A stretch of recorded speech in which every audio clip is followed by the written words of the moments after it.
한번 따라 하실까요? 나는 사랑의 힘을 믿습니다. 나는 사랑의 힘을 믿습니다. 여러분, 우리 믿는 사람은 사랑의 힘을 믿어야 합니다. 사랑해봤자 소용없다. 그건 무슨 소리냐?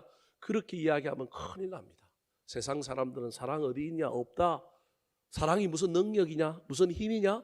그렇게 말할지라도 쏟고 또 쏟고 배신당하고 어려운 일을 당해도 저와 여러분은 여전히 사랑이 있음을 믿고 사랑이 능력이요 힘임을 믿고 달려가야 합니다.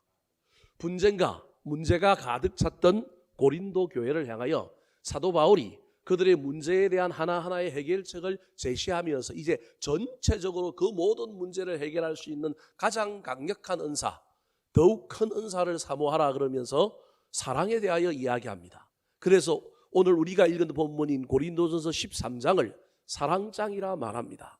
모든 것을 따지고 보면 사랑이 없고요, 사랑하지 아니하여서 생긴 문제니 은사 중에 최고의 은사는 사랑이요, 무슨 일을 하든지 간에 그 밑바탕에 사랑이 없으면 큰일 난다 그렇게 말합니다. 그래서 지난주에는 바울 사도의 사랑한 결혼이라고 하는 제목으로 세 가지를 여러분에게 말씀드렸습니다. 첫 번째가 사랑의 필요성에 대하여 말씀드렸습니다. 약방의 감초 같은 사랑, 모든 은사의 베이스로 간을 맞추는 소금과 같은 사랑이 필요한 거예요. 왜 필요하냐 하면 사랑이 없으면 공동체에 무슨 소리가 난다고요? 시끄러운 소리가 나기 때문에 사랑이 있어야 하는 거예요. 오늘 1절 말씀 같이 한번 읽어볼까요? 복습하는 거예요. 자, 1절입니다. 시작. 내가 사람의 방언과 천사의 말을 할지라도 사랑이 없으면 소리나는 구리와 울리는 꽹과리가 되고, 소리나는 구리, 즉 징가, 울리는 꽹과리가 조화를 이루어 한바탕 놀면 얼마나 좋겠습니까? 근데 사랑이 없으면 서로 앞서가려고 서로 자기 색깔 내려고 하다가 조화를 이루는 멋진 신명나는 한판이 어우러지는 것이 아니라 시끄러운 소리가 나서 공동체에 있는 사람이 다 떠나는 거예요. 시끄러워서 나 여기 있기가 싫은 거예요. 그래서 사랑 없는 공동체는 큰일 납니다. 두 번째, 왜 사랑이 필요합니까? 사랑이 없으면 아무것도 아니기 때문에 그렇습니다. 2절 말씀 시작. 내가 예언하는 능력이 있어 모든 비밀과 모든 지식을 알고 또 산을 옮길 만한 모든 믿음이 있을지라도 사랑이 없으면 내가 아무것도 아니요. 믿으면 되지. 기도하고 하면 되지. 그래도 여러분, 능력이 있어도 믿음이 있어도 그 능력과 그 믿음 속에 사랑이 없으면 아무것도 아니다. 하나님 보시기에 가치가 없다라는 거예요. 아무런 의미가 없다라는 겁니다. 세 번째, 왜 사랑이 필요하냐? 사랑의 필요성, 사랑이 없으면 유익이 없다. 유익이 없는 것을 무익이라 그러는데 유익을 넘어서 무익함을 넘어서 더 나아가서는 사랑이 없으면 해를 끼치게 되기 때문에 그렇습니다. 3절 말씀 시작. 내가 내게 있는 모든 것으로 구제하고 또 내 몸을 불살하게 내줄지라도 사랑이 없으면 내게 아무 유익이 없느니라. 유익이 없으면 뭐 본전이잖아요. 그래서 본전이면 되는데 사랑이 없으면 유익이 없다라는 말은 본전이다, 중간이다 이런 말이 아니라 필연적으로 중간이 아니라 마이너스로 가고 해를 끼치게 된다. 시끄러운 소리가 나고 아무런 가치가 없는 무의미하게 되고 아무 유익이 없을 뿐만 아니라 해를 끼치기 때문에 모든 공동체에는, 모든 믿음의 사람들에게는 사랑이 있어야 하고 사랑이 능력이요 사랑이 힘임을 믿고 그 힘을 우리 내면에 우리의 삶 속에 가져야 한다. 이게 지금 사도 바울의 얘기인 거예요. 그렇다면 사랑의 구체적인 특징, 사랑의 구체성은 무엇일까요? 지난주에 15개의 사랑의 구체적인 특징을 말씀드렸습니다. 우리가 흔히 찬양할 때 사랑은 언제나 오래 참고 시작하는 거기서부터 나오는 15가지의 항목이 품성이 있는데 그걸 좀 나누어 보면 사랑은 뭐뭐 해야 한다라고 하는 긍정적인 것이 3개고 하지 않아야 한다 부정적인 것이 8개고 그 다음에 모든이라고 하는 것이 붙어서 모든 것을 참으며 모든 것을 믿으며 모든 것을 바라며 모든 것을 견딘다 하는 이 15개의 품성을 사랑의 구체적인 내용이다. 저 중에 우리가 다 할 수 있다면 얼마나 좋겠습니까? 한두 개만이라도 저와 여러분이 붙들고 저 열매를, 저 품성을, 저 구체적인 열매를 저와 여러분이 가질 수 있도록 애를 썼으면 좋겠습니다. 세 번째가 사랑의 지속성이었습니다. 지난주 설교 지금 정리하는 거예요. 지난주 안 왔던 사람은 지금 땡 잡은 거예요. 자, 사랑학 개론, 사도 바울의 사랑학 개론에서 세 가지를 이야기했는데 첫 번째가 사랑의 필요성이었어요.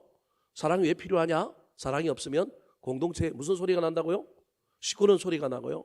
사랑 없이 모든 아무런 능력, 큰 능력 있는 일을 해도 그거는 가치가 없는, 의미가 없는 거라는 거예요. 세 번째가 또 사랑이 없으면 유익이 없는 걸 넘어서서 나중에 뭘 끼친다고요? 해를 끼치게 되기 때문에 사랑이 필요하다. 그러면 그 사랑이 도대체 구체적으로 뭐냐? 15가지, 그 15가지를 세 가지로 나누어서 제가 여러분에게 설명드렸습니다. 세 번째가 사랑의 지속성입니다. 사랑은 한 번 하고 마는 것이 아니라 사랑은 어떻게 해야 되는 거라고요? 계속해야 되는 거라는 거예요. 왜냐하면 우리 하나님의 사랑이 그렇기 때문에 그렇습니다. 하다가 안 하면 여러분 안 한 것보다 못하고 더 큰 비난을 받습니다. 그래서 사랑은 지속할 때 사랑입니다. 8절 말씀 같이 한번 읽어볼까요? 8절 시작. 사랑은 언제까지나 떨어지지 아니하되 예언도 패하고 방언도 그치고 지식도 패하리라. 예언도 패하고 방언도 그치고 지식도 패하지만 사랑은 언제까지나 떨어지지 않고 계속된다. 계속되는 사랑이 진짜 사랑이다. 사랑이라고 하는 것은 잠깐 하고 마는 것이 아니라 지속되어야만이 그것이 사랑이다. 남녀가 서로 사랑하여 결혼했지만 권태기도 지나가고 위기도 넘어가지만 그럼에도 불구하고 또 나중에 지나면 서로가 서로를 향하여 애틋한 마음이 있고 그렇게 갈 때 그 사랑이 지속되면 그게 진짜 부부의 사랑이라는 것입니다. 오늘은 지난주 설교에 이어서 그 중간에 있었던 사랑의 구체성 15개의 항목과 관련하여 여러분에게 그렇다면 우리가 구체적으로 지난주에 사랑의 열매 15개 중에 한두 가지만으로도 우리가 욕심을 좀 내보자 그랬는데 여러분에게 맡기면 여러분이 잘 안 할 것 같아서 각자가 좋아하는 성향과 선호도가 있어서 선택하여 그걸 붙들고 달려가면 좋겠지만 제가 암만 일주일 동안 생각을 해봤는데 안 할 것 같은 거예요. 그냥 듣고 넘어갈 것 같은 거예요. 그래서 제가 여러분에게 이번에는 세 가지를 추천하려고 합니다. 사랑이 힘이 되고 능력이 되려면 어떤 구체적인 사랑을 붙들어야 할까? 사랑의 어떤 열매를 맺어야 할까? 그 중간에 있는 4절부터 7절까지 나오는 15개 중에 세 가지를 추려서 제가 여러분에게 추천하고 소개하고 강조하려고 합니다. 첫 번째입니다. 사랑은 힘이 있는데 나는 사랑의 힘을 믿는데 여러분도 사랑의 힘을 믿었으면 좋겠는데 사랑에는 어떤 힘이 있을까요? 첫 번째입니다. 따라하시겠습니다. 사랑은 오래 참습니다. 사랑은 오래 참습니다. 다르게 얘기하면 사랑은 우리에게 어떤 힘을 주느냐 하면 참는 힘을 주는 거라는 거예요. 사랑의 능력은 다른 능력이 아니라 사랑은 참는 능력이 있어야 사랑이라는 거예요. 저와 여러분에게 참는 것이 없으면 사랑이 없는 거예요. 못 참으면 저와 여러분에게 사랑의 앵꼬가 난 거예요. 사랑하면 참아야 하고 사랑의 능력은 우리 속에 사랑이 있으면 사랑은 우리를 뭐하게 만드느냐 하면 참게 만든다는 말입니다. 요즘 세태가 가벼워져서 사람들이 도무지 참지 못합니다. 제가 자랄 때만 해도 참을 인자가 3개면 뭐도 면한다고요? 살인도 면한다. 그래서 옛날에 여러분 시집가면 시집살이 3년 동안 참을 인자 그리고 살아야 된다고 이야기했지만 요즘은 젊은 사람들 시집 장가 가서 참아요 안 참아요? 조금만 수 틀리면 어떻게 해요? 그냥 갈라쓰고 이혼하는 시대, 이 참음이 사라져가고 있는 시대가 되었습니다. 그 말은 이 시대가 뭐가 식어져가고 있다고요? 사랑이 식어져가고 있고 사랑이 앵꼬가 되어가고 있다는 것을 우리에게 말해주는 겁니다. 여러분 사랑을 감정적인 것으로 복잡한 것으로 생각하지 말고 이성적이고 신학적인 측면으로 생각할 때 사랑은 참는 거라는 걸 잊어버리면 안 됩니다. 사랑은 참는 능력이 있는 것이 사랑입니다. 4절 말씀 같이 한번 읽어볼까요? 시작. 사랑은 오래 참고 사랑은 온유하며 시기하지 아니하며 사랑은 자랑하지 아니하며 교만하지 아니하며. 자, 오래 참는데 그 오래 참는 성격을 제가 여러분에게 설명하려고 하는 거예요. 어떤 걸 참아야 할까요? 저기 오래 참고라고 하는 말을 헬라어로 찾아보면 그 헬라어의 뜻이 마크로디메이라고 하는 뜻인데 마크로라고 하는 말은 오래라고 하는 말, 영어로는 미크로 하면 미세인데 헬라어는 마크로 하면 길게라는 뜻이에요. 그 다음에 디메이라고 하는 말은 노여움이라는 거예요. 이게 무슨 말이냐 하면 나는 잘못하지 않았는데 누군가가 오해하거나 잘못 알아서 또는 그 사람의 인격에 문제가 있어서 나쁜 감정을 가지고 나한테 노여움을 풀 때, 나한테 막 뭔가를 전가시키고 뭘 할 때 나 억울하잖아요. 그런데 뭐 하는 거라고요? 참는 것. 요즘 세상은 참으라고 그래요? 아니면 소송 걸라고 그래요? 소송 걸라고 그러죠. 요즘은 그런 일은 참으면 돼요? 안 돼요? 참으면 선례가 남고 참으면 다른 사람이 이 일 때문에 피해 볼 수 있으니 참지 말고 덤벼라 싸워라 이겨라라고 말하는 시대가 요즘 시대입니다. 제가 그게 틀렸다 그렇게 얘기하는 것이 아닙니다. 여러분, 그럼에도 불구하고 정말로 큰 손해고 정말로 뭔가를 진짜 선례를 남겨야 되는 거고 이거 안 하면 지구가 무너질 것 같으면 그렇게 하십시오. 그런데 그런 일이 아니라 소소한 일이거나 아니면 내가 견딜 만한 일인데 누군가가 나는 하나도 잘못하지 않았는데 나한테 됨태기를 씌우고 나를 억울하게 만들 때라도 뭐 하시라고요? 참으라고요. 그게 사랑의 능력이요 사랑의 힘이라는 거예요. 저것도 하기 힘든데 그 다음에 또 나와요. 7절 오래 참는 것이 무엇인지 설명하고 있습니다. 7절입니다. 시작. 모든 것을 참으며 모든 것을 믿으며 모든 것을 바라며 모든 것을 견디느니라. 아까는 오래 참고라고 얘기했습니다. 아까 오래 참고라고 얘기할 때 제가 빠뜨린 설명 중에 하나가 오늘 설교 말씀을 들은 사람도 누군가가 나한테 부당하게 대우하고 억울하게 나한테 뭔가를 전가시키고 난 잘못하지 않았는데도 불구하고 나한테 화를 풀고 나의 감정을 건드릴 때 이 말씀 때문에 저와 여러분이 참았습니다. 그런데 한 번만 참지 말고 어떻게 참으라고요? 오래 참으라고요. 이해되셨습니까? 그 오래 참으라는 말이 그런 말입니다. 그냥 참으라. 한 번만 참으라는 게 아니라 오래 참아보라는 거예요. 여러분, 세상은 그렇게 얘기하지 않습니다. 부당하다. 나를 억울하게 만들었다. 저거 본때를 보여줘야 되고 저거 해결해줘야 된다. 이게 세상의 논리지만 성경은 지금 뭐라고 얘기하고 있느냐 하면 네가 아무런 잘못한 일이 없다 할지라도 네가 억울한 일을 당하더라도 뭐 하라고요? 참으라. 근데 두 번째 나오는 것이 모든 것을 뭐 하며? 참으며. 아까 오래 참고와 저 참으라고 하는 단어가 헬라어로는 다릅니다. 저 참으며라고 하는 단어가 어떤 뜻이냐 하면 헬라어로는 스테고라고 하는 뜻입니다. 다음 화면을 넘겨주실까요? 스테고라고 하는 단어는 저 스테고인데 스테코로 됐네요. 스테고라고 하는 단어는 어디에서 나왔느냐 하면 지붕이라고 하는 뜻을 가지고 있는 스테게라고 하는 말에서 온 말입니다. 그러니까 참다라고 하는 말은 뭘 씌우는 거냐 하면 뭘 씌운다고요? 지붕을 씌우는 거예요. 여러분 이제 제가 설명을 한번 해볼게요. 누군가가 나한테 내 감정을 건드리고 내가 잘못하지 않았는데도 억울하게 나한테 뭔가를 했어요. 그래서 내가 손해를 봤어요. 여러분 이때 손해는 어떤 관계의 측면에서 보면 갑과 을의 관계, 나보다 상전, 나보다 높은 리더십, 나하고 조금 다른 사람, 그 사람이 나보다 어떤 면에서 조금 나은 위치에 있는 사람인데 그 사람이 나한테 이런 일을 했어요. 그러니까 권위 때문에 질서 때문에 억울함에도 불구하고 참아야 될 수도 있어요. 근데 요즘은 그것도 안 참는 시대지만 그렇게 참는 것이 아까 오래 참고라고 한다면 이번에는 갑과 을이 바뀌었어요. 누가 갑이냐면 내가 갑이에요.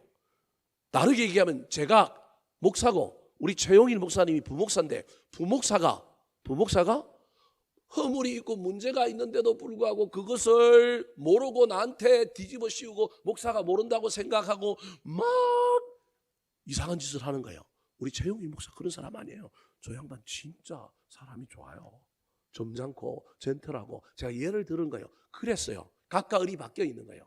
이번엔 누가 갑이냐면 내가 갑이에요. 아까는 누가 갑이었느냐면 상대방이 갑이고 내가 을이었어요. 그래서 갑과 을의 관계에서 내가 을로서 오래 참는 것이 아까 오래 참고라고 한다면 두 번째 나오는 사랑은 모든 것을 참는다라고 할 때 이번에는 누가 갑이냐면 내가 갑이에요. 내가 갑이지만 저 을이 뭔가 실수를 하고 뭔가 잘못해서 내가 충분히 나무랄 수 있고 내가 충분히 교정할 수 있고 내가 충분히 혼낼 수 있는 위치와 이유가 있음에도 불구하고 그의 허물을 사랑은 허다한 허물을 덮느니라 할 때 쓰는 말이죠. 스테게라고 하는 말이 거기에다가 뭘 씌워준다고요? 지붕을 씌워주면서 참는 거예요. 화를 낼 수도 있는데 화를 안 내는 거 참는 거예요. 저게 이해되셨습니까? 아까 오래 참고는 상대방이 나한테 뭔가 물리적으로 감정적으로 무엇을 했는데 그게 부당해. 들이받아야 되는데 들이받지 않고 뭐 한다고요? 오래 참는 게 아까 그게 오래 참고예요. 이번에는 좀 단어가 다르는 거예요. 이번에는 내가 갑인데 저 사람이 얼로서 분명히 잘못했는데도 불구하고 내가 그 사람의 허물을 사랑으로 덮어주며 지붕을 씌워주어서 다른 사람으로부터 막아주면서 사랑하는 것. 그게 뭐라고요? 아까 말하는 모든 것을 참으며인 거예요. 자, 7절을 앞에 하면 다시 한번 보여주실까요? 또 참다라는 말이 나오는데 7절 마지막에 보면 모든 것을 뭐 하느니라? 견디느니라는 거예요. 견디느니라. 저 견디느니라라고 하는 단어는 헬라어로, 여러분 제가 여러분에게 헬라어를 이야기하는 것은 이 헬라어를 가지고 제가 여러분을 막 제가 근위 있고, 저도 헬라어 잘 몰라요. 막 이거 가지고 여러분을 제가 이상하게 만들려고 하는 게 아니라 성경의 용어를 좀 더 잘 이해해 보려고 하면 원어를 좀 보면 이해가 쉽기 때문에 여러분에게 제가 이런 걸 간혹 설명하는 거예요. 제가 모든 설교에 다 막 원어를 여러분에게 이야기하는 건 아니라고 하는 사실을 기억해서 제가 교만한 사람이 아님을 이해해 주시면 좋겠어요. 여러분에게 고백합니다. 저도 헬라어 완전하게 잘 모릅니다. 사전이 있어야, 원어 사전이 있어야 그거 보고 아는 정도입니다. 그런데 저기 마지막에 나오는 견디는이라고 하는 단어는 어떤 단어냐면 군인이 쓰는 용어라는 거예요. 악천후 속에서도 포탄이 빗발치는 속에서도 저 견디다라고 하는 것은 여러분 참호에서 전선을 뭐하고 있는 거예요? 지키고 있는 거예요. 지킬 뿐만 아니라 지휘관이 공격 앞으로 하면 그 속에서도 앞으로 뭐 하는 거예요? 나아가는, 지속적으로 계속해서 내가 지금 가지고 있는 그 사랑의 힘으로 뒤로 물러가지 않고 그 사랑을 계속 유지하며 나아가고 있는 모습을 견디다, 그렇게 이야기하고 있는 거예요. 사랑을 포기하지 않고 어떤 환경과 어떤 사람 속에서도 내가 사랑하는 걸 포기해버리고 그래 저 인간 포기다, 나 이제 쳐다도 안 볼래, 그러지 않고 감정적으로는 힘들지만 그래도 여전히 사랑의 마음을 가지고 대면하고 바라보고 나아가고 관계를 개선해 보려고, 때로는 뒤로 물러가지 않고 안 보면 되지 그런 마음이 드는데 안 보는 게 아니라 봐야지 그러고 막 쳐다보고 있으면 막 열딱지가 올라오지만 그럼에도 불구하고 군인이 전선을 지키는 것처럼 관계를 유지하려고 애를 쓰고 있는 모습. 더 나아가서 주님께서 야, 관계만 유지하지 말고 너 나가서 좀 친해봐, 밥 한번 먹어봐. 그래서 공격 앞으로 하면 그 사랑의 마음을 가지고 내 감정은 그게 아닌데 저 인간하고 밥 안 먹고 싶은데 주님이 먹으라 그러니 어떻게 하는 거예요? 나가는 거예요. 이해되셨습니까? 이게 오래 참고예요. 제가 여러분에게 오래 참고라고 하는 말을 세 가지로 여러분에게 설명드렸습니다. 내가 어릴 때도 참아야 되고요. 내가 갑일 때도 참아야 됩니다. 덮어주면서 참아야 됩니다. 때로는 관계를 끊어버리고 전선을 뒤로 물리고 그냥 포기해버리고 싶은데도 불구하고 포기하지 않고 잘 그 관계를 끊어버리지 않으려고 유지하고 있을 뿐만 아니라 주님께서 나에게 명령하셔서 군인처럼 나아가라고 하면 한번 시도해보고 도전해볼 수 있는 견딤, 오래 참음, 그것까지 요구하고 있는 것이 누구냐 하면 하나님입니다. 사랑하는 성도 여러분, 내 주변에 어떤 사람이 온유하지도 않고 세고 강하고 독하고 시기도 많고 눈꼴 사납게 늘 자기 자랑만 합니다. 상당히 교만하고 심지어 무례할 때도 너무 많습니다. 지금 제가 여러분이 뭘 이야기하면 4절부터 나오는 사랑은 오래 참고 사랑은 온유하며 사랑은 시기하지 않으면, 오래 참고라는 말만 남기고 뒤에 있는 단어를 다 거꾸로 바꿔봐요. 내가 누구한테 오래 참아야 되느냐 하면 시기하는 사람에게도, 나는 오래 참아야 되는데 온유한 사람이 아니라 센 놈에게도, 독한 사람에게도 난 오래 참고, 시기가 많은 사람에게도 오래 참고, 눈꼴 사납게 자기 자랑만 하는 사람에게도 오래 참고, 교만한 사람에게도 오래 참고, 무례한 사람에게도 오래 참고. 그래서 오래 참고가 제일 앞에 나오는 이유를 제가 여러분에게 설명하는 거예요. 그냥 단순히 참는 것이 아니라 구체적으로 어떤 사람에게 참아야 하느냐 하면 온유하지 않은 사람에게도 참고, 무례한 사람에게도 참고, 시기하는 사람에게도 참고, 자랑하는 사람에게도 참고, 교만한 사람에게도 참는 것. 제가 여러분에게 첫 번째로 사랑은 힘이고 능력인데 우리가 어떤 사랑의 힘 능력을 가져야 되느냐 하면 사랑함으로 말미암아, 내 안에 사랑이 있음으로 말미암아 참는 능력을 가졌으면 좋겠습니다. 왜냐하면 하나님이 나에게 오래 참으셨기에 내가 구원받았기 때문에 그렇습니다. 그러므로 우리도 주님 조금이라도 닮아가고 쫓아가서 형제에게, 가족에게 오래 참으시기 바랍니다. 사랑의 힘이 있고 사랑의 능력이 내 안에 있으면 참지만, 그렇지 못하면 참지 못하고 폭발하고 시험과 절망에 빠진다는 사실을 기억하시기 바랍니다. 인간인지라 때론 참지 못하고 터뜨리고 그랬다 할지라도 다시 그 원래 자리로 돌아가서 오래 참는 연습을 끝까지 하시기 바랍니다. 지난번에는 사흘밖에 못했는데 그 다음에 넘어졌다가 새 마음 품고 가면 일주일 하시기 바랍니다. 그리고 난 다음에 또 넘어졌다가 그 다음에는 2주일 하시기 바랍니다. 그러다 보면 내 안에 사랑이 넘치고 사랑의 능력이 가득가득 넘쳐나는 것을 경험하게 될 것입니다. 두 번째, 저는 사랑의 힘을 믿는데 여러분도 사랑의 힘을 믿고 그 사랑의 힘이 여러분에게 있었으면 좋겠습니다. 어떤 힘이 있으면 좋을까요? 따라하시겠습니다. 자기의 유익을 구하지 않습니다. 자기의 유익을 구하지 않습니다. 자, 사랑이 있으면 오래 참는 힘이 있고요. 사랑이 있으면 내 이익이 아니라 누구의 이익을 구하느냐 하면 타인, 다른 사람, 공동체의 이익을 구하는 힘이 이 안에 있습니다. 그렇다고 모든 것을 다 공동체의 유익이나 타인의 유익을 구한다, 제가 그 얘기하는 게 아닙니다. 우리 삶 속에 그 타인과 공동체, 다른 사람의 유익을 구하는 삶이 조금씩 늘어나는 겁니다. 뭐가 있기에? 사랑이 있기에. 이게 사랑의 힘입니다. 사랑의 힘이 있으면 이기적이고 나만을 위하여 사는 삶을 살다가도 부분적으로 이타적이고 타인의 유익을 구하는 삶으로 우리의 삶이 조금씩 전환되고 변화되는 것을 경험할 수 있어야 합니다. 누군가에게 사랑하는 사람이 생기면 다 주고 싶습니다. 마음도 주고 정도 주고 시간도 주고 선물도 줍니다. 네잎클로바도 줍니다. 꽃반지도 줍니다. 요즘 그런 거 좀 안 좋아합니다. 제가 산에 가서 우리 집 사람한테 꽃반지 준다 그러면 절대 안 받습니다. 싫어합니다. 근데 옛날에는 사랑하면 여러분 네잎클로바도 발견해서 주고 꽃반지도 주고 그랬습니다. 옛날에 참 좋았는데 요즘 너무 물질 세계로 바뀌어가지고 그런 낭만이 없어요.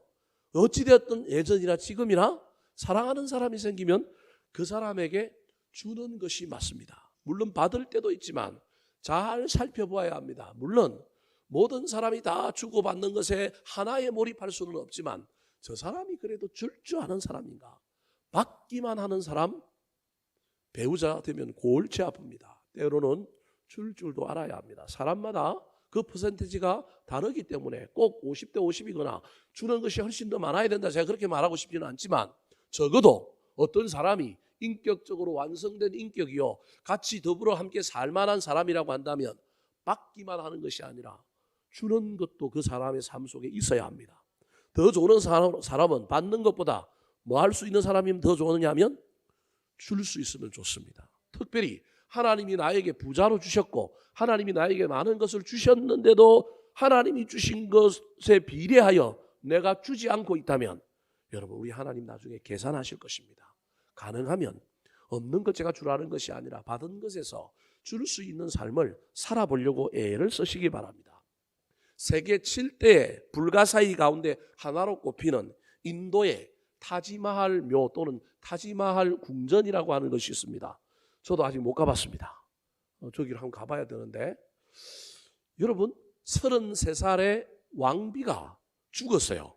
인도의 황제의 이야기입니다. 이 왕이 자기 사랑하는 아내가 죽었는데 이 아내를 위하여 최고의 아내의 무덤을 만들겠다.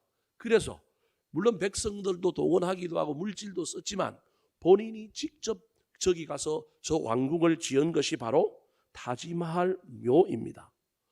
가본 사람들 얘기를 들어보니까, 인도의 선교사님들 얘기를 들어보니까 인도에 온 사람들은 꼭 저기를 가봐야 된다. 뭐 인도에 여러 가지 좋은 문화가 있고 경치들이 있지만 그래도 서구에 가깝고 전통적인 인도의 어떤 풍이 아니면서 아주 이쁜 그런 곳이 저곳이니까 인도에 오는 사람은 또 꼭 한번 가봐야 된다, 그렇게 얘기하는 걸 들었습니다. 여러분, 자기 부인이 죽었는데 사랑하는 마음으로 그를 위하여 죽으면 끝이잖아요. 그러면 자기 삶을 살기 위하여 그 부인한테 모든 거 쏟으면 돼요? 이성적인 생각이라고 한다면 적당히 하고 자기 남은 삶을 사는데 물질도 쓰고 그래야 되지 않겠습니까? 그런데 아내를 너무 사랑하다 보니까 죽은 사람을 위하여 자기의 전 재산을 써버렸다. 오늘날 현대 자본주의 세상에서는 정말로 매력 없는 이야기일지 모르겠지만 얼마나 사랑했으면 이 왕이 죽은 왕비 33살의 왕비를 위하여 저 궁을 지었을까? 아, 그 사람 진짜로 그 여인을, 그 왕비를 뭐 했다고요? 사랑했구나. 사랑했으니까 뭐 한다고요? 줬다라는 겁니다. 6절 말씀, 사랑하는 사람의 특징이 자기의 유익을 구하고 내 소유를 챙기는 것이 아니라 남에게 주고 남의 유익을 구하는 사람입니다. 같이 한번 읽어볼까요? 시작. 무례히 행하지 아니하며 자기의 유익을 구하지 아니하며 성내지 아니하며 악한 것을 생각하지 아니하며. 제가 지금 여러분에게 사랑에는 힘이 있고 사랑에는 능력이 있는데 사랑은 어떤 능력이 있느냐 하면 오래 참는 능력이 있고 사랑은 자기만을 위하여 이기적으로 살지 않고 이타적으로 다른 사람을 위하여 살게 한다는 거예요. 온통 다른 사람을 위해 산다는 얘기가 아니고 그러면 얼마나 좋겠어요. 그런데 남을 위하여 자기의 유익을 넘어서서 타인의 유익을 위하여 사는 삶을 사는 사람의 그 삶 속에는 뭐가 있다고요? 사랑이 있다라는 거예요. 이해되셨습니까? 그래서 저와 여러분의 삶에 사랑이 있는지, 내가 신앙생활을 하는데 기독교 신앙의 정수가 사랑이라고 하는데 사랑이 있는지 없는지를 좀 살펴봐야 됩니다. 내가 잘 참는가? 내가 내 유익을 위해서도 살기는 하지만 그래도 내가 남의 유익을 위하여 살고 있는가? 점점 그 남의 유익을 위하여 살아가는 사람들이 그래도 내 삶에 조금이라도 나타나고 있는가, 드러나고 있는가 살펴보아야 합니다. 만약에 예수님께서 자기의 유익을 구하셨다면 성육신하셔서 높고 높은 보좌를 버리시고 이 대림절 기간에 이 땅에 오실 필요가 없습니다.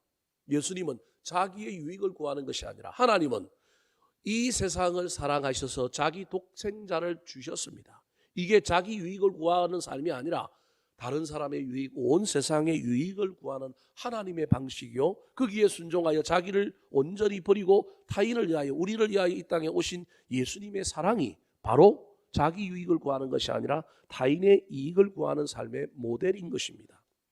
이기주의는 공존의 삶을 가로막는 동시에 타인의 생명을 희생으로 살아가는 기생적인 삶을 살게 합니다. 근데 우리는 그걸 모르는 거예요. 내가 능력이 많아서, 내가 경쟁에서 이겨서 그렇다고 생각하지만 알고 보면 내가 이김으로, 내가 그것을 소유함으로 다른 사람은 힘들어할 수 있다는 사실을 기억하셔야 됩니다. 그러나 사랑의 삶은 형제들을 위하여 자기의 유익을 구하지 않고 희생하는 이타주의적인 삶을 가능하게 만듭니다.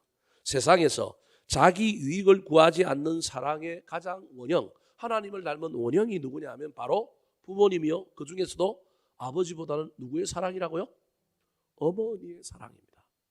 그래서 이 땅에 모든 사랑이 다 바뀌어가지고 계산적인 사랑, 이기적인 사랑으로 바뀌어도 유일하게 이 땅에 하나님을 닮은 그 사랑이 남아있을 텐데 그 사랑은 바로 어머니의 사랑입니다. 고려시대 때 시작된 고려장이라고 하는 제도가 있습니다. 고약한 제도입니다.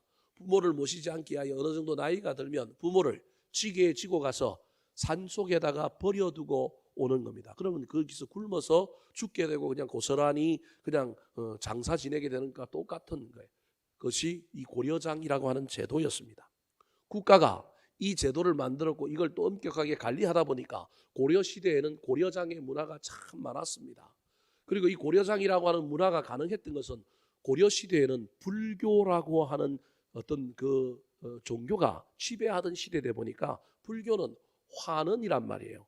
다시 환생해서 돌아온단 말이에요. 그래서 이것을 하는 자식들의 입장에서 이게 제처럼 안 느껴지는 거예요.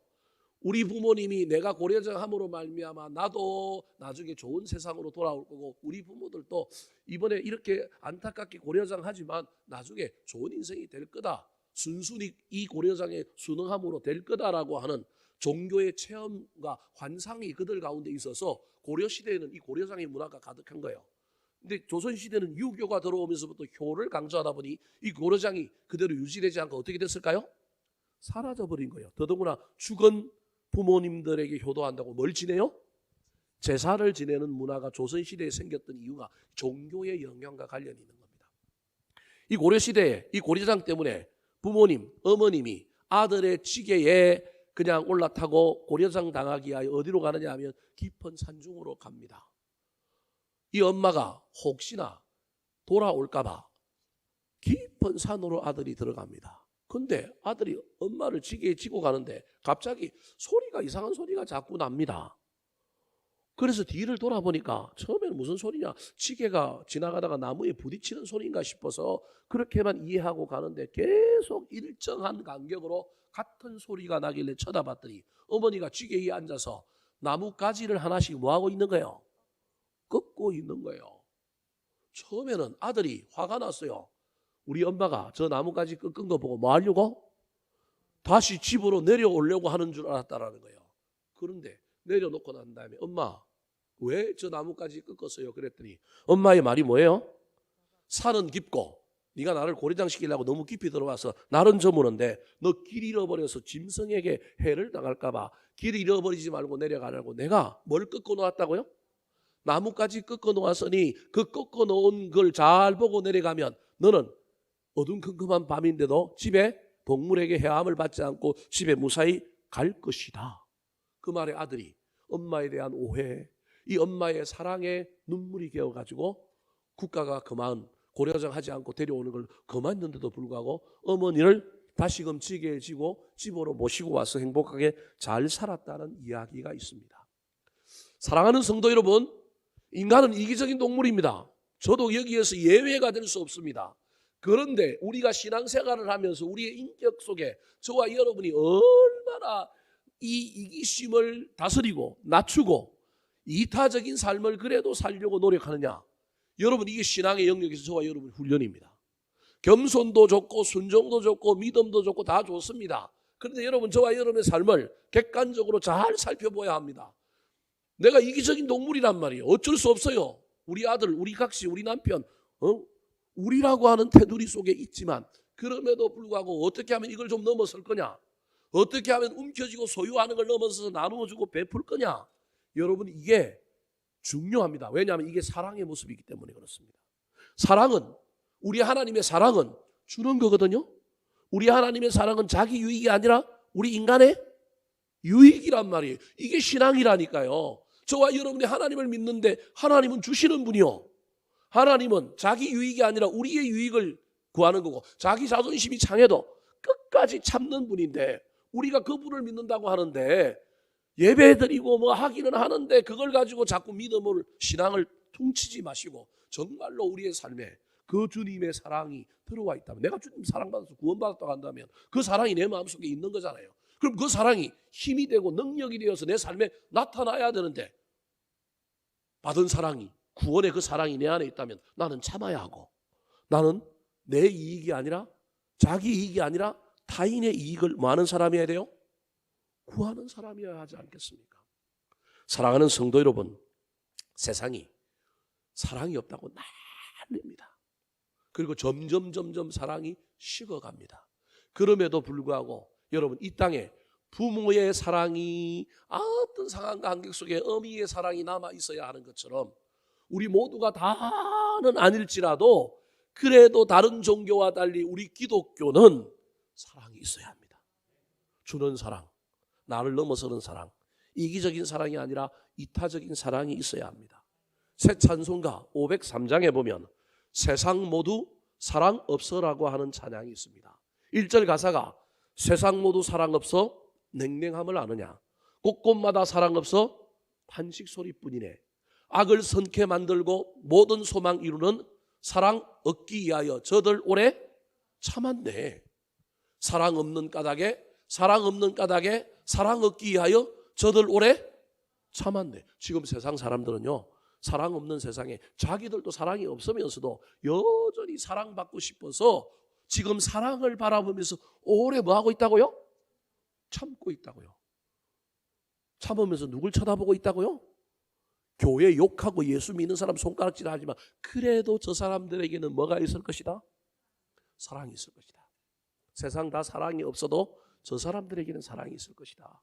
미국이 경찰 국가로 미국이 사랑을 가지고 그래도 전 세계에 인권을 이야기하고 다른 걸 이야기하면서 자기 유익을 구하면서도 사랑을 주는 나라라고 생각했는데 최근에 사랑을 안 주고 아메리카 빽 하면서 돌아왔다 그러면서 자기 유익을 구하니까 미국이 지금 막 헤매고 있는 거예요. 세계 경찰 국가로 그래서 힘을 가지러 간다면 그 힘의 근원이 정당성이 어디서 오느냐 하면 주는 데서 오는 거란 말이에요. 어떻게 주지 않고 오겠어요? 주고 자기 이익보다 대의를 숭상하고 큰 것을 붙들어야 되는데 그거 안 하니까 인기가 점점 없어지는 거예요. 저 러시아가 지금 막 전쟁하는데도 옛날 같으면 한 방 먹였을 텐데 못 먹이고 있잖아요. 여러 가지 이유가 있는 겁니다. 여러분 마찬가지입니다. 세상은 지금 사랑 없어가고 난립니다. 그래서 각자 도생이에요. 윤리적으로 선한 사람들 간혹 세상의 사랑을 가지고 있는 사람들이 있기는 하지만 그럼에도 불구하고 세상의 사랑 부모 다음으로 어미 다음으로 그 다음에 많은 사랑을 가지고 있어야 할 곳이 어디냐면 교회여야 한다는 사실을 기억하시기 바랍니다. 503장 2절에 보면 그래서 뭐라고 얘기하고 있습니까? 곳곳마다 번민함은 사랑 없는 영고요 처근하게 손을 펴고 사랑받기 원하네. 어떤 이는 고통과 근심 걱정 많으니 사랑 없는 까닭에 저들 뭐 한다고요? 실망하도다. 여러분 저 사랑 없는 까닭에 실망하는 것이 세상 사람들에게 실망하는 것으로만 끝나면 좋겠지만 교회에도 사랑이 없다고 믿는 자에게도 사랑이 없다고 그렇게 실망해버리면 여러분 게임은 끝납니다. 큰일 납니다. 저와 여러분이 부족해서 완벽한 사랑, 온전한 사랑 다 줄 수는 없을지라도 매번 줄 수는 없을지라도 그래도 저와 여러분의 삶에 해가 가면 갈수록 우리의 삶에 사랑을 주는 자기의 유익을 구하지 않고 남의 유익을 구하는 빈도가 늘어나고 그 일에 저와 여러분이 잊어버리거나 그 일에 소홀히 하는 사람이 아니라 끝까지 갈 수 있었으면 좋겠습니다. 사랑하는 성도 여러분, 우리에게 사랑의 힘이 남아있음을, 사랑의 능력이 살아있음을 세상에 우리 주변 사람들에게 보여줘서 아이고 저 사람이 저런 모습이 있네, 저럴 때도 있네, 그것을 한 번씩 보여주는 저와 여러분이 되기를 예수님의 이름으로 축원합니다. 세 번째, 저는 사랑의 힘을 믿습니다. 여러분도 그 힘을 믿고 사랑이 있었으면 좋겠습니다. 사랑이 있는 사람은 참습니다. 사랑이 있는 사람은 자기의 유익을 구치 않고 타인의 유익을 구하면서 줄 아는 사람입니다. 세 번째, 사랑이 있는 사람 따라 하시겠습니다. 희망을 버리지 않게 합니다. 희망을 버리지 않게 저 바꿔주십시오. 합니다. 다시 따라 하시겠습니다. 희망을 버리지 않게 합니다. 희망을 버리지 않게 합니다. 사랑이 있는 사람은, 사랑의 힘은 우리에게 뭘 가져다 주느냐 하면 참게 하고 이기적인 삶에서 이타적인 삶으로 바꾸게 만들고 소유하는 것이 아니라 때로는 주게도 만들고 더 나아가서 사랑이 우리한테 있는 사람은 절망하지 않습니다. 사랑이 있는 사람은 뭐가 하냐면 소망이 있습니다. 지난번에 제가 수요일날 설교 중에 여러분에게 말씀드렸습니다. 나치 수용소에 빅터 플랭컨이라고 하는 유대인 박사님이 그가 그 유대인 포로 수용소에 있다가 느낀 것을 책으로 쓴 이야기에 이런 이야기가 나옵니다. 나치 수용소에 살아남은 사람들이 쓴 글에 보면 희망을 잃고 역을 잃고 면도도 하지 않고 덥수룩하게 꺼벙하게 옷도 꼬질꼬질하게 입고 있는 사람들은 나중에 죽었습니다. 그런 사람들만 가스실로 먼저 잡아갔고 그런 사람들만 죽음의 공포 앞에 그냥 죽었습니다. 병들어 죽는 사람도 있지만 절망 때문에 죽는 사람들이 훨씬 더 많았습니다. 소망이 사라졌습니다. 그런데 아침에 남보다 먼저 일어나서 작은 사금팔이 깨진 도자기 그릇에 그 조각을 가지고 그것을 주어서라도 뭘 깎아요? 수염을 깎아요. 면도기 갖고 깎아도 여기 피가 터지고 그러는데 그거 갖고 깎으려면 얼마나 힘들겠어요. 그런데도 불구하고 자기를 사랑하는 거예요. 사랑이 있는 거예요. 자기에 대한 사랑이 있는 거예요. 그러니까 자기에 대한 사랑을 가지고 자기의 외모를 단장하고 물 한 컵 주는데 그 물 한 컵 갖고 이빨도 닦고요. 다른 사람은 안 닦아요. 이빨도 닦고 뭐도 씻어요? 세수도 해요. 머리도 이렇게 해요. 그런 사람은 뭐 하더라고요? 살아남더라. 이게 이 빅터 플랭클린이라고 하는 박사님이 몸소 경험한 것. 그래서 사랑이 있는 사람은 사랑을 받거나 사랑을 하거나 어찌됐든 이 안에 사랑이 있는 사람은 포기하지 않는다. 낙심하지 않는다. 근데 사랑이 없는 사람은 포기하고 절망하고 낙심하더라. 사랑은 포기하지 않는 힘을 줍니다. 사랑은 소망과 희망을 품게 합니다. 오늘 본문 7절 말씀 같이 한번 읽어볼까요? 시작. 모든 것을 참으며 모든 것을 믿으며 모든 것을 바라며 모든 것을 견디느니라. 여러분, 모든 것을 참으며 모든 것을 믿으며 모든 것을 바라며 모든 것을 견디느니라 하고 한 저 7절의 9절의 밑바탕에는 뭐가 있느냐 하면 지금 상황이 안 좋아요. 얼마나 안 좋아하면 모든 것을 참아야 돼요. 모든 것을 믿어야 돼요. 모든 것을 바라야 돼요. 모든 것을 견뎌야 돼요. 상황이 좋은 상황이 아닙니다. 그런데도 불구하고 그 상황 속에서 지금 어떻게 하고 있느냐 하면 모든 것을 뭐 하는 거예요? 믿으면서 뭘 해요? 바라보고 있는 겁니다. 저기 바라보다라고 단어 앞에 모든 것을 믿는다라고 하는 말이 먼저 나오는데, 저기 믿는다라고 하는 말은 여러분 그리스도를 믿는 구원에 이르는 믿음을 이야기하는 것이 아니라 내 주변에 있는 인간을 끝까지 신뢰하는 믿음을 이야기합니다. 다르게 얘기하면 내 옆에 있는 인간이 지금은 개판을 치고 나를 실망시키는 거예요. 그럼에도 불구하고 모든 것을 믿으며 모든 것을 참고 있는 거예요. 더 나아가서 모든 것을 뭐예요? 저 인간이 회심할 거다. 저 인간이 변하여 새 사람이 될 거다. 이 안에 그 인간에 대한 뭐가 있으니? 사랑이 있으니. 무슨 말씀이 이해되십니까? 사랑이 있으면 여러분 자신이 지금 방황하고 힘들어도 믿어주고, 자식을 참고 자식을 믿어주고 자식의 미래를 바라고 지금 현재의 현실을 뭐 한다고요? 견딥니다. 그런데 자식에 대한 사랑이 없으면요, 참아요? 너 나가 죽어라. 이게 우리 부모들 입에서 나오는 거예요. 사랑이 있느냐 없느냐가 천지차이인 거예요. 사랑이 있으면 지금은 저 아이가 방황하고 헤매고 있지만 훗날 정금같이 나올 거다. 나중이 창대하게 될 거다. 믿는 거예요. 믿고 바라볼 수 있는 거예요. 여러분, 우리 주변에 있는 사람들 중에 혹시 나를 너무 힘들게 하는 사람이 있습니까? 하나님 사랑이 내 안에 들어가서 그전에는 쳐다보면 참을 수도 없고 믿어지지도 않고 뭐 소망하는 것도 받아볼 수도 없어서 도망가고 싶고 피하고 싶었는데, 하나님의 사랑이 이 연말에 내 속에 물밀듯 들어와서 그 사람에 대한 가능성들을 가지고 있었으면 좋겠습니다. 여러분, 저 7절은 제가 목회하면서 절실히 깨닫는 것입니다. 목회하면서 목회자가 사람에게 실망할 때가 얼마나 많은지 모릅니다. 그럼에도 불구하고요, 인간의 눈으로 그동안 경험을 가지고 사람을 대하고 목회하면 저 7절은 아무런 의미가 없습니다. 그런데요, 하나님의 사랑이 물밀듯 들어오면, 은혜가 내 안에 넘치면 저 7절은 현실이 됩니다. 참을 수 있어요. 뭔가 이루어질 것 같은 미래를 바라볼 수 있는 거예요. 그러면서 견디며 달려가게 되는 것입니다. 사랑하는 성도 여러분, 사람은 쉽게 변하지 않습니다. 하지만 믿고 바라며 소망과 희망을 품고 있는 사랑이 그 사람을 바꾸고 그 사람을 변화시킬 것입니다. 문제는 내 안에 그 사랑이 없다라고 하는 것이 문제입니다.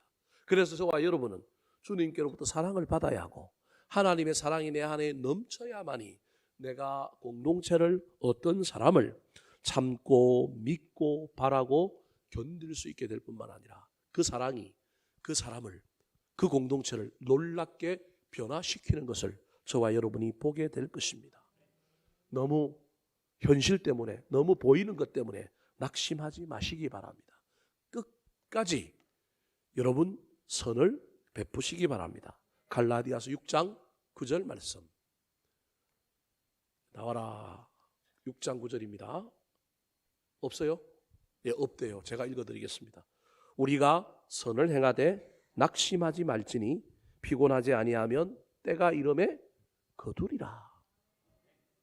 낙심해서 여러분 뒤로 도망가거나 도망가지 말고 끝까지 참고 끝까지 믿으며 끝까지 바라며 견디며 나아갈 때 합력하여 선을 이루는 놀라운 하나님의 은혜가 저와 여러분의 삶에 나타나기를 소망합니다. 말씀을 마치려고 합니다. 사랑하는 성도 여러분, 사랑의 힘은 원자탄보다 강합니다. 손양은 목사님의 얘기에 사랑의 원자탄이라고 하는 이야기가 바로 그런 거예요. 사랑은 원자탄보다 강합니다. 그런데 그 강함을 경험하는 사람이 있고 경험하지 못하는 사람이 있을 뿐입니다. 저와 여러분은 사랑이 엄청난 힘이고 능력이 되는 것을 경험할 수 있었으면 좋겠습니다.